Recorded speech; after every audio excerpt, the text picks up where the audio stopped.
We will start with a few questions between us, and then we will open the discussion to the audience, and we are inviting you to think of questions to ask to our guests. Okay, we've seen a lot of examples of building neighborhood community one way or another, and you all have different approaches to the community.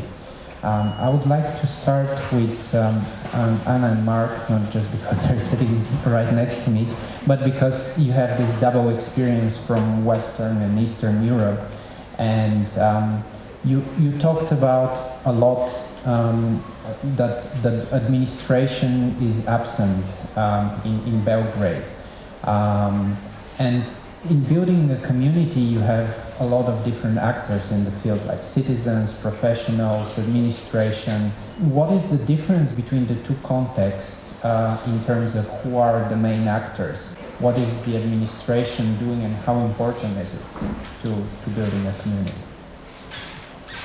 Okay, you understood it well from our presentation. The situation in Belgrade is not ideal for this kind of work. We so far had a contact with one municipality, actually through winning an architectural competition in which we proposed this kind of development of housing in an area actually for 500 inhabitants. But unfortunately, this competition was just a European project which ends on this phase, and the municipality was not interested in going any step further than that. Then there is also a limit to, in administrative terms, that municipalities are gathered under the large umbrella of the city, and the municipalities, for instance, don't own land, but the city owns land. And then there is a difference in governments, like which parties are in the government in the local municipality and the city. So these are sort of difficulties that are very difficult, threshold, difficult to pass. But generally speaking, housing is not seen as a priority of society, and there is no context where groups like ours could actually act somehow as actors in these circumstances. Now in Rotterdam, we didn't speak about what we do there, but very briefly, since 3 years, we got a chance to take over for a period of 10 years. First, two housing buildings. These are these typical Dutch, narrow and 3 floors high, old, let's say 100-something years old buildings next to each other.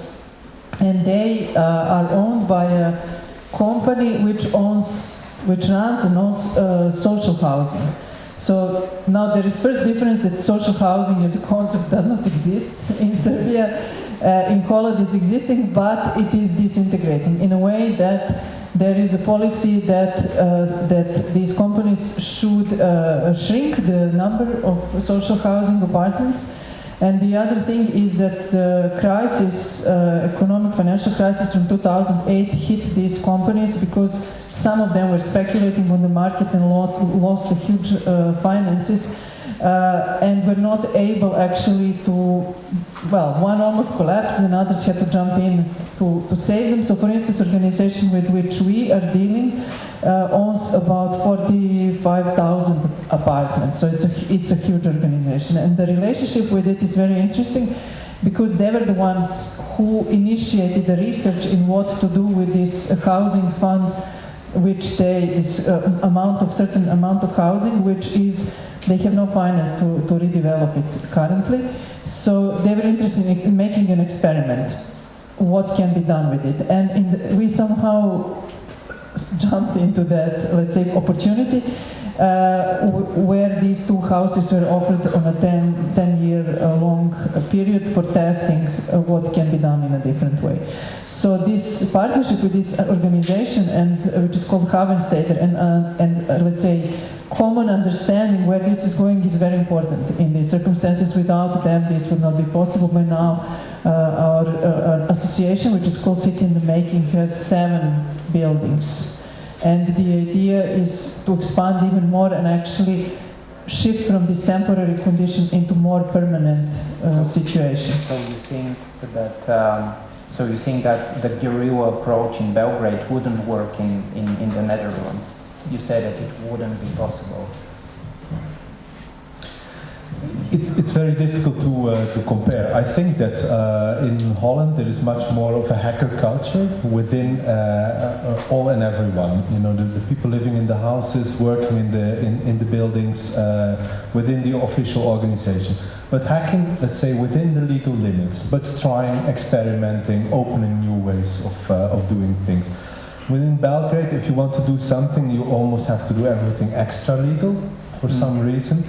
And there is very little of a hacker culture when it comes, for instance, to you know, the position of institutions or architects. You know, they all pretend that there is some sort of ideal world outside there where things should go according to the rules. When we look out of the window, we see obviously that that world has disappeared or hasn't been there for, let's say, 25 years already. But there's very little understanding and flexibility and will to, you know, to understand that there are important issues to be addressed and that we have to find ways how to do that.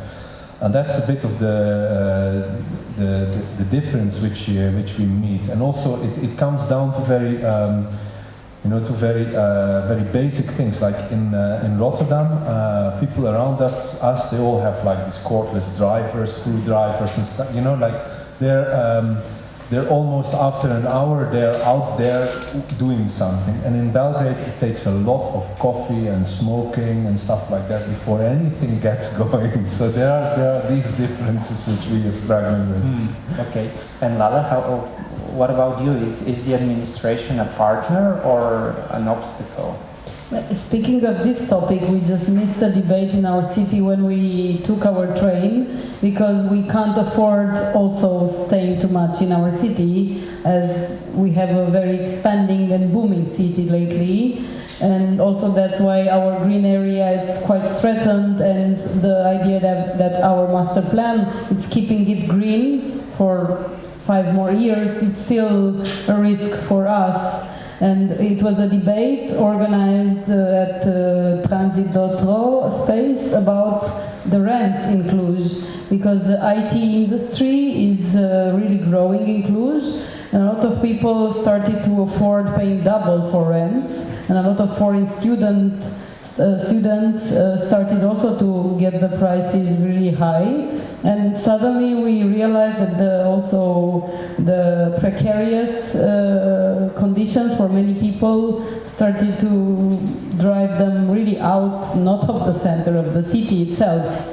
So also it's a discourse. And also we had 2 days ago a forum for Roma people evacuation from the city center, thrown into the garbage place of our city by the town hall. So these years our town hall is still doing this, and for us it's like a Nazi strategy to do this, to move them out of their houses and to sell this public-centered land either to the Orthodox Church, either to other companies in order to develop huge buildings in the city center. So also we are in a moment where empty spaces are fewer and fewer, and we don't have these huge empty spaces like in this neighborhood. Each part of the land is really valuable. And you are the professionals in this game. You're the actor of the professional, like anthropologist or architect. Where do you see yourself in this big scheme of things? What is the role of the architect in this play? Is the architect a mediator, or what is the architect doing actually? In our project or in this problem? Well, in general. I don't know. In our project, for example, we are both the architect and the anthropologist, but other people from the team, and we are facilitators. So we are trying to more and more empower the people to leave their neighborhood and to produce culture in their neighborhood, and to actually to be in their neighborhood like it's theirs. So, yeah, it's not about our heroic role, but it's about making people feel at home, or whatever, making livable an area.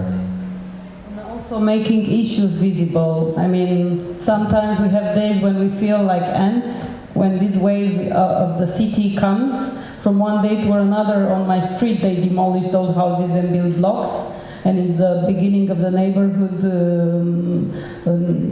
part where old houses used to be in the village and then demolished in the communist times. Sometimes we make issues visible, like a block of flats in our neighborhood where inhabitants were protesting because they want to destroy a hill and build a block that won't be supported by the hill, and it's 30 floors high. And we also helped and facilitate with civic groups these people, but in the end they lost. So also we have failures of local communities fighting back against this quite hard development.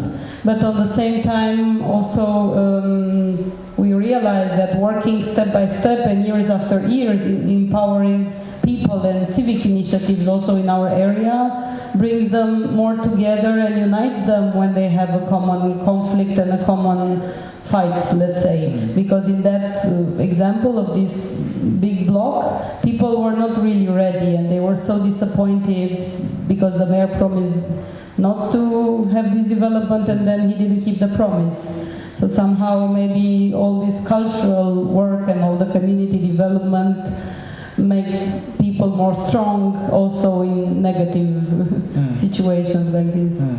Anna, in what we're talking about, in your projects you have like a beautiful facade of how things look like at the end. The end product is very good, but probably a lot of people don't understand these fights that all these people are fighting. What is going on behind the scene to achieve such a project? Do you have fights with whom do you fight to achieve that? Different kind of fights, but for example, the example that I talked about with the municipality of Colombes, which was an original partner of the project, that changed political boards, and now they want to build a parking lot instead of this place. So this is one of the hugest fights. The positive sides being that other cities want to take this equipment for their own cities.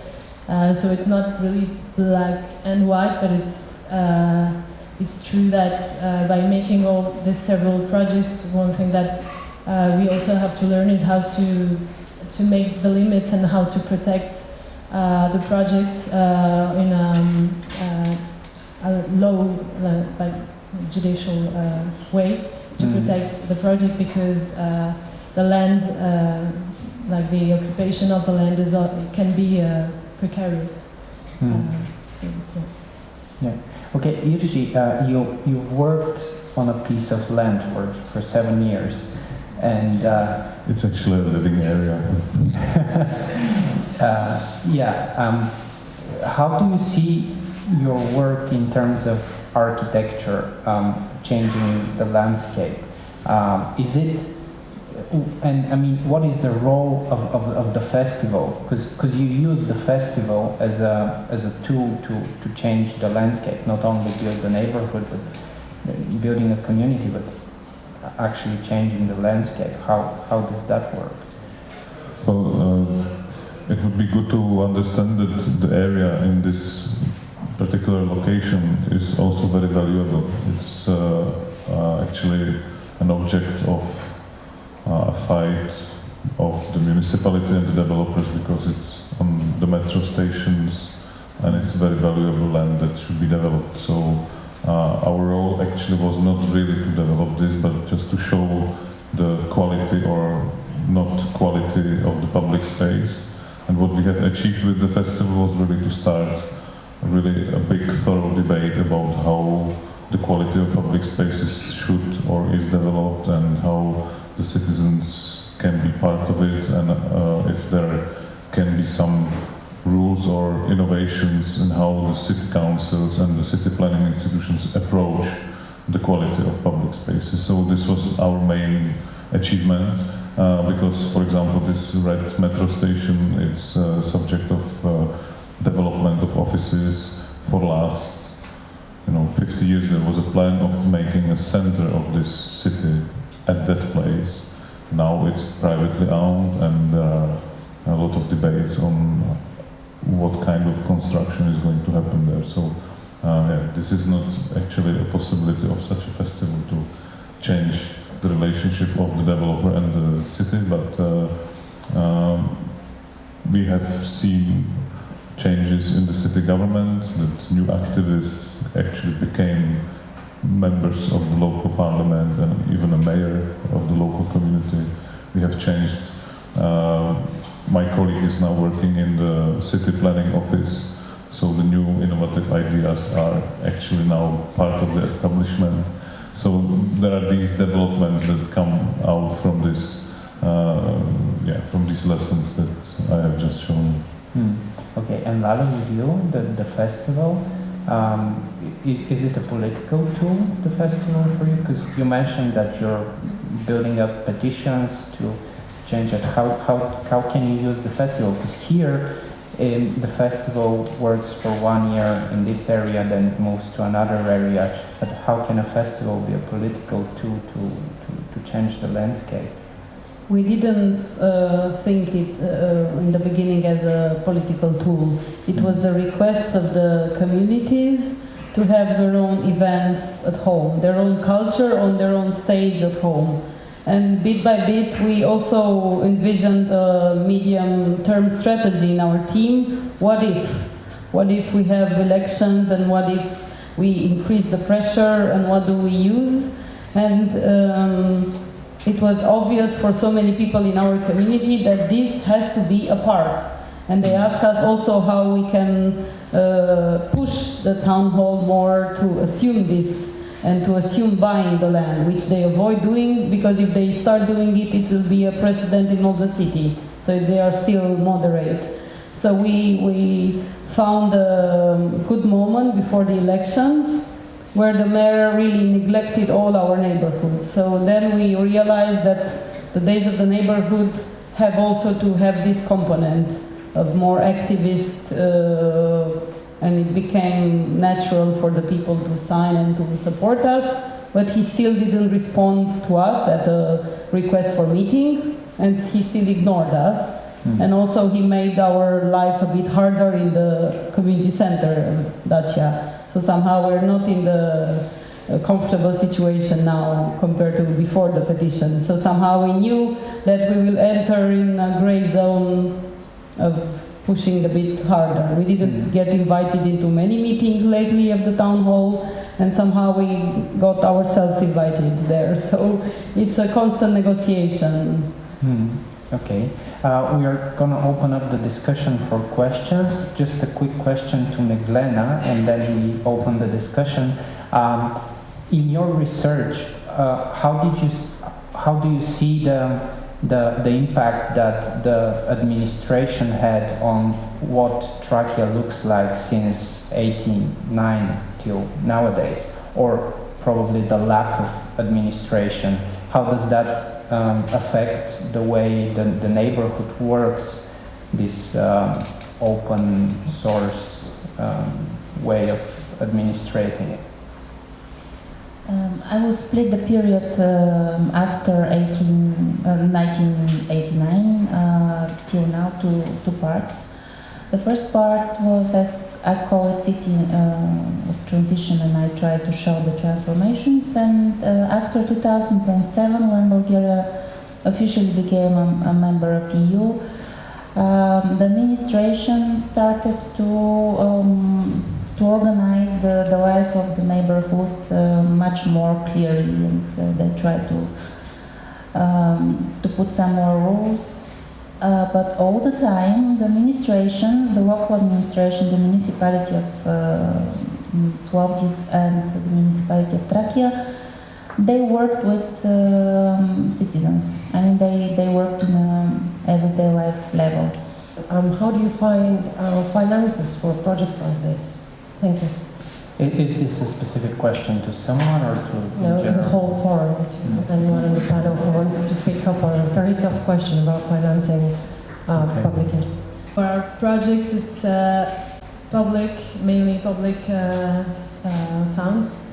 Local authorities also put a part of it, and then we look for the other public funds, so we can be as partners and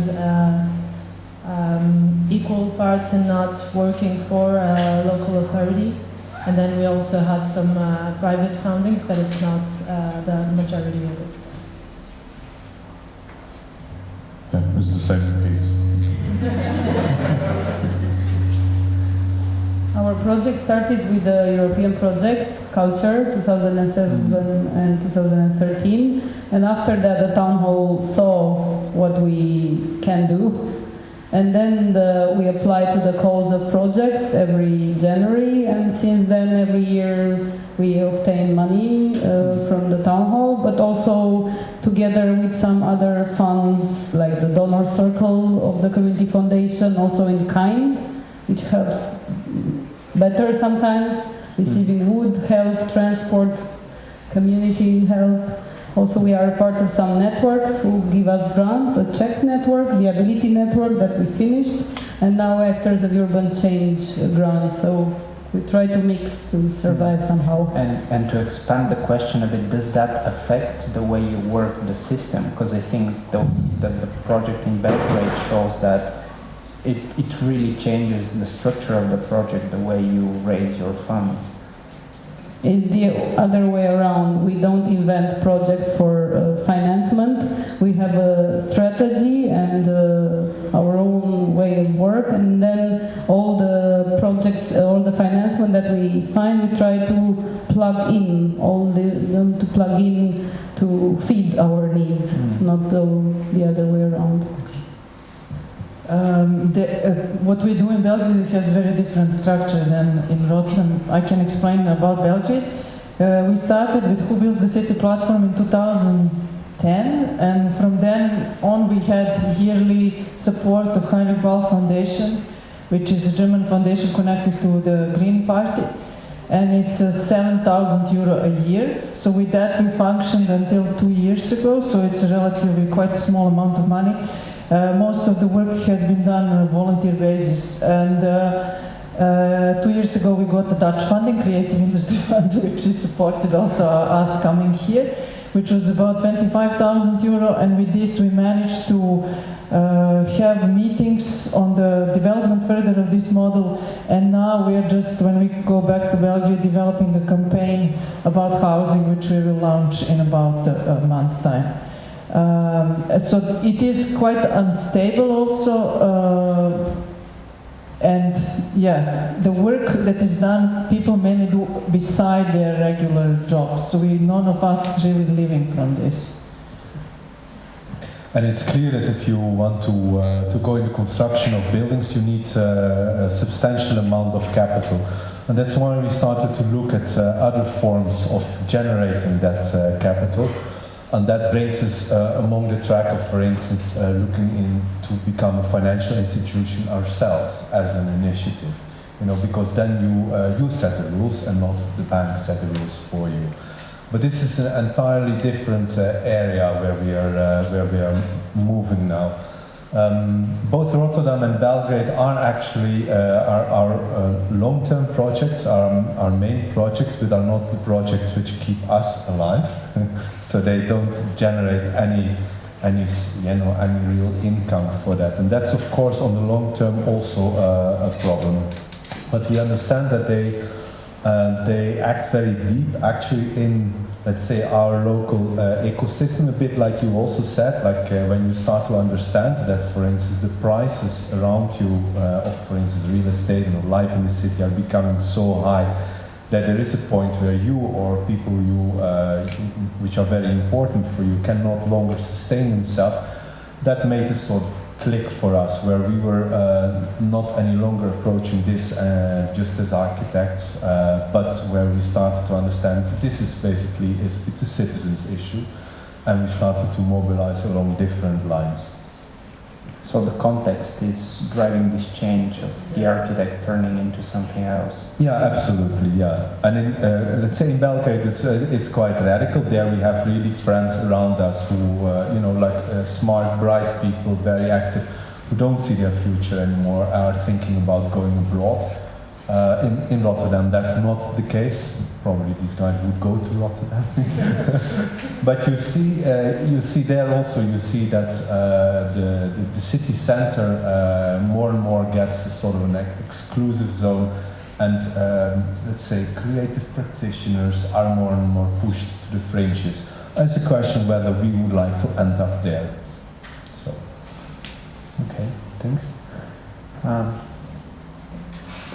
A word from the curators. Moving forward from the financial nightmares, thinking about dreaming about community, because this is mostly of the topic of your panel, and in some of the presentation we saw this paradox that, you know, when society or the formats of the society are failing or are lacking, actually the community resurrects and appears, and it's a very interesting phenomenon that we all map it and then engage it. And the question is like, how far would you go with these new formats, alternative formats, be it in a community garden or a festival or a co-housing format?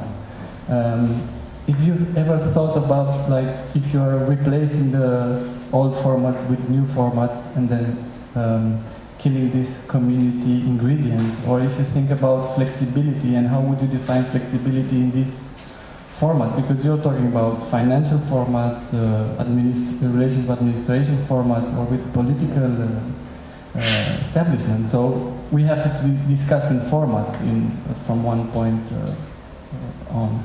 And what is the level of flexibility in your? But it's a question for any of you. I don't know if I understood you right, but like my experience with growing and establishing the active citizens is actually, and we have similar experience in the post-Soviet bloc, that I can feel for last 5-7 years that people are more and more interested in the neighborhoods, in the community relationships, and these small formats, these community gardens and other possible versions of co-living together are growing because maybe people are tired of the capitalism, or they have more free time, or they appreciate more the free time. I can feel that this is some change of the society. I don't know if it is a general move, because we also can see now a very opposite move with more borders and more walls and less communication. But I would vote for supporting this other option. I think we spoke a lot from Bucharest to Plovdiv with Christy and Alex. When you think you want to transform your neighborhood or your city, and you want to avoid the idea of utopia, and also you want to think it in a sustainable way, also our generation didn't think of politics. If you really would push this, hey, I want to candidate and change the city from inside the politics. And we have a wave in Romania, more strong in Bucharest, with some new parties occurring from people like us that are fed up with criticizing or only community work, and maybe some failures in this, and also started to candidate and also to be local councillors.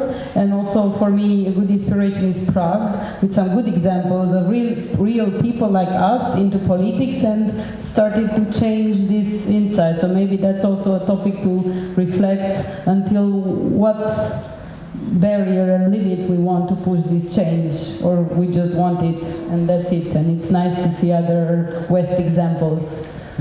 Okay. Well, this is a question for Anna and Mark. Well, congratulations for your work. It's really inspiring. And I wanted to ask you, have you ever considered trying to develop a common bank of resources related to this kind of co-housing or alternative housing initiatives? Like, for example, could be a list of suitable materials, self-building procedures, or manuals or how-tos, or even legal documentation for cooperative setting up, or different kinds like Andel or whatever, or even financial, try to list which ethical banks, for example, would help you with a co-housing project, to what extent, on what conditions, and so on. Or maybe beyond that bank of documentation, even federate initiatives in different cities, because I think that there are simultaneous initiatives that really would be very interesting to connect. Thanks for that question. We have started on all these tracks, but didn't reach the final, let's say, result. So at the moment, it might seem that our initiative is not moving very far, especially I think for the people that are on the fringes somehow involved in it. Because we went at one point very quickly into developing this architectural strategy, how it could work. Many also did that competition that we won and stuff like that. But then we realized that there are limitations, especially the finances, the legal aspects, the land with which we could work. So we started to work on that.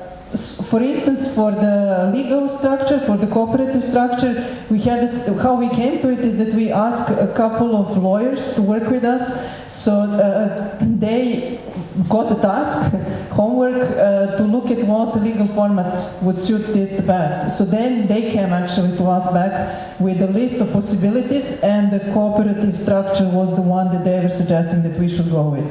So we documented this whole thing, it's on our website, and also the proposal for the structure, these rules for the cooperative are also online. So anyone who maybe is quicker than us could already take it and actually do it.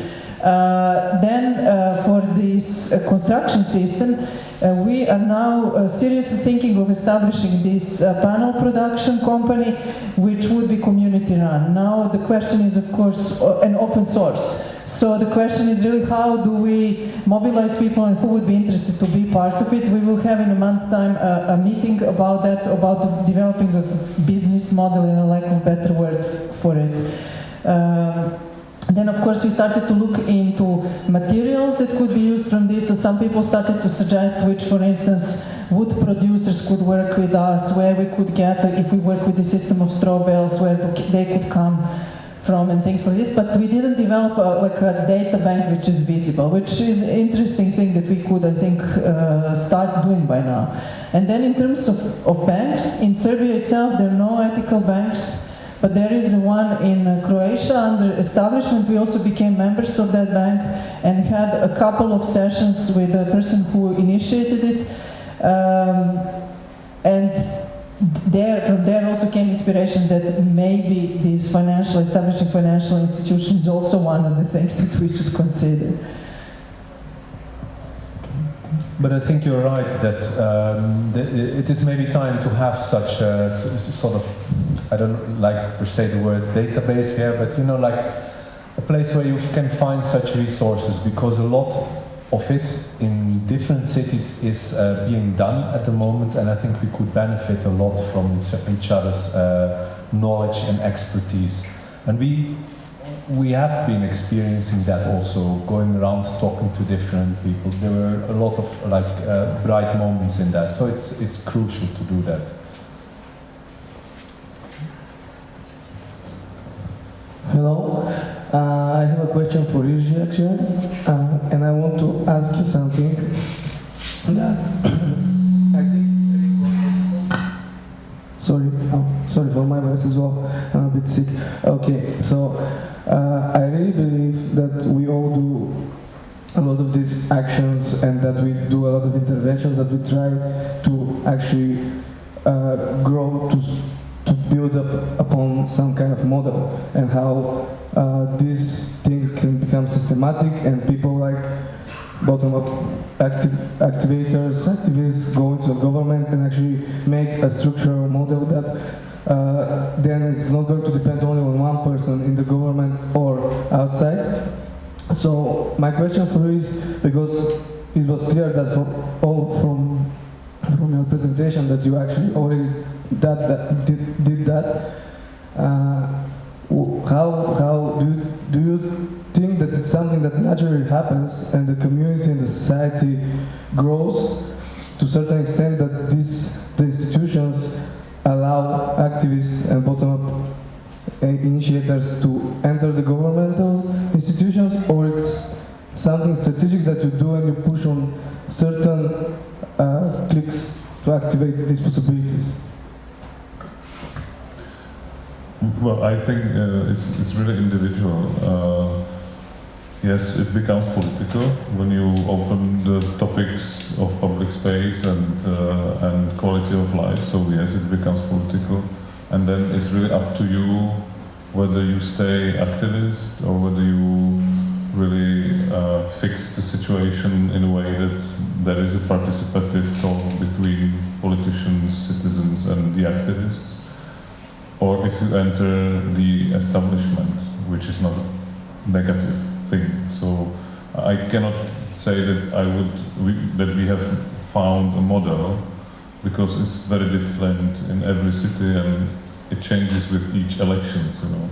So yeah, once you find a great connection in the city government, this gentleman and lady might be gone in the next 4 years. So I think yeah, we have also had to change the location of the festival because the city government of the original place started not liking it, and we had to find a new place.